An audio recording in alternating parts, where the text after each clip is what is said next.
এই মুহূৰ্তত ৰাজ্যৰ ৰাজনীতিৰ আটাইতকৈ ডাঙৰ খবৰ কংগ্ৰেছ সন্দৰ্ভত কেৱল বিস্ফোৰক মন্তব্য কৰিছে ৰাজ্যৰ দলৰ সভাপতি তথা শিৱসাগৰ সমষ্টিৰ বিধায়ক অখিল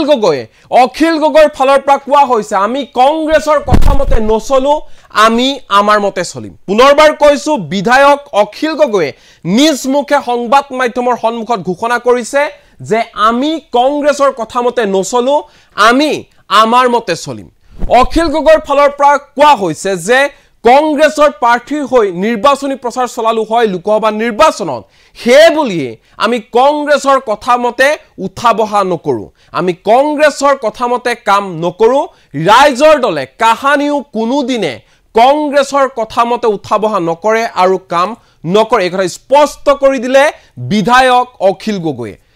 গগৈৰ ফালৰ পৰা কোৱা হৈছে আমি হৈছো এটা আঞ্চলিক দল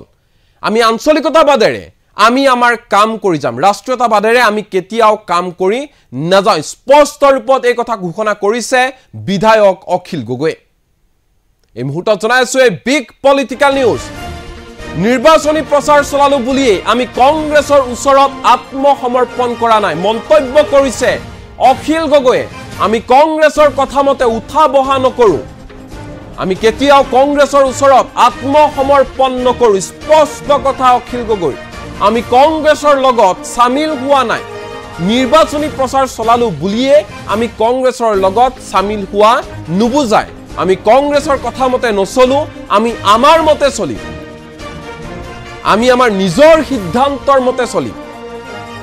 কংগ্ৰেছে মোক 20 বাৰ জেলত হুমুৱাইছিল এই মন্তব্য কৰিছে অখিল গগৈ মই হেয়া পাহৰা নাই কংগ্ৰেছে মোক 20 বাৰকৈ জেলত হুমুৱাইছিল 16 বাৰকৈ জেলত দিছে মোক বিজেপিয়ে আমাৰ স্পষ্ট কথা ৰাইজৰ দল হৈছে আঞ্চলিক দল আঞ্চলিকতাবাদী শক্তিৰে আমি যুঁজি যাম ঘোষণা কৰিছে অখিল গগৈ ৰাইজৰ দলৰ সভাপতি তথা বিধায়ক অখিল গগৈৰ এলজি বিস্ফোৰক মন্তব্য তাৰ পাছতে ৰাজ্যৰ ৰাজনীতিত ব্যাপক প্ৰতিক্ৰিয়াৰ সৃষ্টি হৈছে একাংশই ক'ব বিচাৰিছে নিৰ্বাচন গ'ল আৰু হুৰ হলনি হৈছে এতিয়া বিধায়ক অখিল গগৈ এনে ধৰণৰ যি মন্তব্য কৰিছে তাৰ পাছতে ব্যাপক প্ৰতিক্ৰিয়াৰ সৃষ্টি হৈছে ৰাজ্যৰ ৰাজনীতিত অখিল গগৈয়ে কৈছে যে আমি কংগ্ৰেছৰ কথা মতে নচলো আমি কংগ্ৰেছৰ কথা মতে উঠা বহা নকৰো আমি আমাৰ মতে চলিম আমাৰ যি নীতি আদৰ্শ আমাৰ যি ৰণনীতি তাৰ মতে চলিম আমি কংগ্ৰেছৰ ওচৰত কেতিয়াও আত্মসমৰ্পণ কৰা নাছিলো আৰু কাহানিও আমি কংগ্ৰেছৰ দৰে ৰাষ্ট্ৰীয়তাবাদী দলৰ ওচৰত আত্মসমৰ্পণ নকৰো এই মন্তব্য কৰিছে বিধায়ক অখিল গগৈ এই মুহূৰ্তত অখিল গগৈৰ মন্তব্য আমাৰ লগত আছে কি কৈছে কংগ্ৰেছ সন্দৰ্ভত মন দি শুনক যে অসমত যাতে বিৰোধী ঐক্যমঞ্চই যাতে 26 চনত চৰকাৰ গঠন কৰিব পাৰে তাৰ কাৰণে 126টা বিধানসভা সমষ্টিৰ ভিতৰত 126টাতে আমি বিৰোধী ঐক্যমঞ্চ সন্মিলিতভাৱে বুজাবুজিৰ মাজেৰে নিৰ্বাচনত অৱতীৰ্ণ হ'ম আৰু নিশ্চিতভাৱে আমি এবাৰ বিজেপিক 2026 চনত পৰাভূত কৰি আমি জাতীয়তাবাদী শক্তিবিলাক আৰু কংগ্ৰেছৰ লগত লগ লাগি চৰকাৰ গঠন কৰিব পাৰিম কংগ্ৰেছ ৰাইজৰ দল অসম জাতীয় পৰিষদ আৰু আন 16টা ৰাজনৈতিক দলৰ লগতো কথাবাৰ্তা চলি আছে আটাইবিলাকে মিলি 126 চনত একেলগতে নিৰ্বাচনত উঠি আমি দুটা ৰাজনৈতিক শক্তি খৰুৱাই পেলাম দুটা নহয় আৰু তিনিটাই হ'ল এটা হ'ল বিজেপি এটা হ'ল AIDF আৰু আনটো হ'ল অসম গণ পৰিষদ এই তিনিটাকে আমি অসমৰ ৰাজনীতিৰ পৰা বিদায় দিব খুজিছো কাৰণ এওঁলোকৰ অত্যাচাৰ যথেষ্ট হ'ল হিন্দু মুছলমানৰ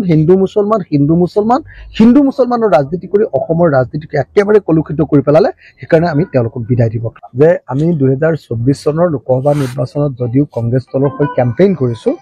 তাৰ অৰ্থটো এইটো নহয় যে আমি ৰাষ্ট্ৰীয়তাবাদী কংগ্ৰেছ দলৰ ওচৰত আত্মসমৰ্পণ কৰিছো আমাৰ কথাটো খুব স্পষ্ট যে কংগ্ৰেছক আমি এই কাৰণেহে সমৰ্থন কৰিছো যে তাতকৈ বেয়া শক্তি এটা বিজেপি নামৰ এটা সাম্প্ৰদায়িক আৰু ফেচিবাদী শক্তিয়ে আমাৰ দেশখন গ্ৰাস কৰি পেলাইছে আমাৰ দেশৰ গণতান্ত্ৰিক ব্যৱস্থাটোক ভাঙি চিঙি শেষ কৰি পেলাইছে সেইকাৰণেহে আমি কংগ্ৰেছৰ লগত ঐক্যবদ্ধভাৱে কাম কৰিছো কিন্তু আমি সেইকাৰণে স্পষ্টকৈ কৈছো যে কংগ্ৰেছ দলে আনকি মোকে অসমত এতিয়ালৈকে 20 বাৰ জেলত দিছিল মই 36 বাৰ জেলত গৈছো 36 বাৰৰ ভিতৰত 20 বাৰ কংগ্ৰেছে মোক জেলত দিছে 16 বাৰ মোক বিজেপিয়ে জেলত দিছে গতিকে এনেকুৱা নহয় যে কংগ্ৰেছৰ ওচৰত আমি সামিল হৈ যাম এনেকুৱা নহয় যে কংগ্ৰেছৰ ওচৰত আমি আত্মসমৰ্পণ কৰিম এনেকুৱা নহয় যে কংগ্ৰেছৰ কথা মতে আমাৰ দল চলিব একদম স্পষ্ট কথা, আমি আমাৰ কথা মতে চলিম, আমি এটা আঞ্চলিক শক্তি, আমি এটা জাতীয়তাবাদী শক্তি, কিন্তু বিজেপিৰ নিচিনা এটা সাম্প্ৰদায়িক আৰু জনগণ বিৰোধী শক্তিক পৰাজিত কৰিবৰ কাৰণে আমি কংগ্ৰেছৰ লগত ঐক্যবদ্ধ কৰিম যে অসমত যাতে বিৰোধী ঐক্যমঞ্চই যাতে ২৬ চনত চৰকাৰ গঠন কৰিব পাৰে, তাৰ কাৰণে ১২৬টা বিধানসভা সমষ্টিৰ ভিতৰত ১২৬টাতে আমি বিৰোধী ঐক্যমঞ্চ সন্মিলিতভাৱে বুজাবুজিৰ মাজেৰে নিৰ্বাচনত অৱতীৰ্ণ হ'ম আৰু নিশ্চিতভাৱে আমি এবাৰ বিজেপিক ২০২৬ চনত পৰাভূত কৰি আমি জাতীয়তাবাদী শক্তিবিলাক আৰু কংগ্ৰেছৰ লগত লগ লাগি চৰকাৰ গঠন কৰিব পাৰিম। কংগ্ৰেছ, ৰাইজৰ দল, অসম জাতীয় পৰিষদ আৰু আন ১৬টা ৰাজনৈতিক দলৰ লগতো কথা বাৰ্তা চলি আছে। আটাইবিলাকে মিলি ১২৬ চনত একেলগতে নিৰ্বাচনত উঠি আমি দুটা ৰাজনৈতিক শক্তি হৰুৱাই পেলাম। দুটা নহয় আৰু তিনিটাই হ'ল, এটা হ'ল বিজেপি, এটা হ'ল AIDF আৰু আনটো হ'ল অসম গণ পৰিষদ। এই তিনিওটাকে আমি অসমৰ ৰাজনীতিৰ পৰা বিদায় দিব খুজিছোঁ, কাৰণ এওঁলোকৰ অত্যাচাৰ যথেষ্ট হ'ল। হিন্দু মুছলমান, হিন্দু মুছলমান, হিন্দু মুছলমান, হিন্দু মুছলমানৰ ৰাজনীতি কৰি অসমৰ ৰাজনীতিক একেবাৰে কলুষিত কৰি পেলালে। সেইকাৰণে আমি তেওঁলোকক বিদায় দিব যে আমি ২০২৪ চনৰ লোকসভা নিৰ্বাচনত যদিও কংগ্ৰেছ দলৰ হৈ কেম্পেইন কৰিছোঁ, তাৰ অৰ্থটো এইটো নহয় যে আমি ৰাষ্ট্ৰীয়তাবাদী কংগ্ৰেছ দলৰ ওচৰত আত্মসমৰ্পণ কৰিছোঁ। আমাৰ কথাটো খুব স্পষ্ট যে কংগ্ৰেছক আমি এইকাৰণেহে সমৰ্থন কৰিছোঁ যে তাতকৈ বেয়া শক্তি এটা, বিজেপি নামৰ এটা সাম্প্ৰদায়িক আৰু ফেচিবাদী শক্তিয়ে আমাৰ দেশখন গ্ৰাস কৰি পেলাইছে, আমাৰ দেশৰ গণতান্ত্ৰিক ব্যৱস্থাটোক ভাঙি চিঙি শেষ কৰি পেলাইছে। সেইকাৰণেহে আমি কংগ্ৰেছৰ লগত ঐক্যবদ্ধভাৱে কাম কৰিছোঁ। কিন্তু আমি সেইকাৰণে স্পষ্টকৈ কৈছোঁ যে কংগ্ৰেছ দলে আনকি মোকেই অসমত এতিয়ালৈকে ২০ বাৰ জেলত দিছিল। মই ৩৬ বাৰ জেলত গৈছোঁ। ৩৬ বাৰৰ ভিতৰত ২০ বাৰ কংগ্ৰেছে মোক জেলত দিছে, ১৬ বাৰ মোক বিজেপিয়ে জেলত দিছে। গতিকে এনেকুৱা নহয় যে কংগ্ৰেছৰ ওচৰত আমি চামিল হৈ যাম, এনেকুৱা নহয় যে কংগ্ৰেছৰ ওচৰত আমি আত্মসমৰ্পণ কৰিম, এনেকুৱা নহয় যে কংগ্ৰেছৰ কথা মতে আমাৰ দল চলিব। একদম স্পষ্ট কথা, আমি আমাৰ কথা মতে চলিম, আমি এটা আঞ্চলিক শক্তি, আমি এটা জাতীয়তাবাদী শক্তি, কিন্তু বিজেপিৰ নিচিনা এটা সাম্প্ৰদায়িক আৰু জনগণ বিৰোধী শক্তিক পৰাজিত কৰিবৰ কাৰণে আমি কংগ্ৰেছৰ লগত ঐক্যবদ্ধ কৰিম যে অসমত যাতে বিৰোধী ঐক্যমঞ্চই যাতে ২৬ চনত চৰকাৰ গঠন কৰিব পাৰে, তাৰ কাৰণে ১২৬টা বিধানসভা সমষ্টিৰ ভিতৰত ১২৬টাতে আমি বিৰোধী ঐক্যমঞ্চ সন্মিলিতভাৱে বুজাবুজিৰ মাজেৰে নিৰ্বাচনত অৱতীৰ্ণ হ'ম আৰু নিশ্চিতভাৱে আমি এবাৰ বিজেপিক ২০২৬ চনত পৰাভূত কৰি আমি জাতীয়তাবাদী শক্তিবিলাক আৰু কংগ্ৰেছৰ লগত লগ লাগি চৰকাৰ গঠন কৰিব পাৰিম।